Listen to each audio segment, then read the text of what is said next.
భవనాన్ని ఇక్కడ కట్టేయడానికి ముందుకు వస్తే ఇప్పుడు ఎవరో వర్గం వాళ్ళు వద్దంటున్నారని చెప్పడం జరిగింది. కాబట్టి మేము ఇప్పుడు ఎక్కడికైనా వెళ్ళగలుగుతాము. ఇది గవర్నమెంట్ ల్యాండే.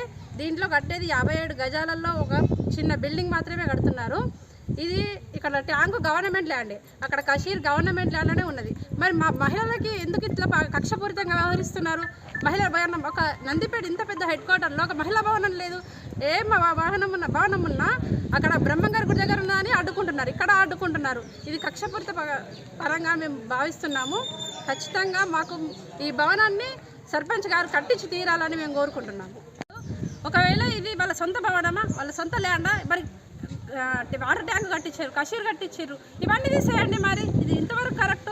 మేము ఒకవేళ దీన్ని అడ్డుకుంటే మాత్రం కలెక్టర్ దాకా కూడా ఖచ్చితంగా ముట్టడిస్తాము. మాకు మహిళా భవన్ లేక మొత్తం ఇబ్బంది అంటే ఆడంటే ఆడ కూర్చుంటుంటిమి.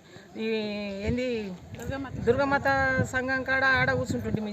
మళ్ళీ అటు ఎటంటే ఎదురుగుడు ఆడ కూర్చున్నా మాకు ఇది ఏంది ఒక్కొక్కళ్ళు ఇల్లు ఇస్తే ఆ కిరాయి కట్టలేక మేము ఇబ్బంది పడ్డాం. వాళ్ళు వెళ్ళిపోమన్నప్పుడు ఇంట్లో పెట్టుకున్నాం.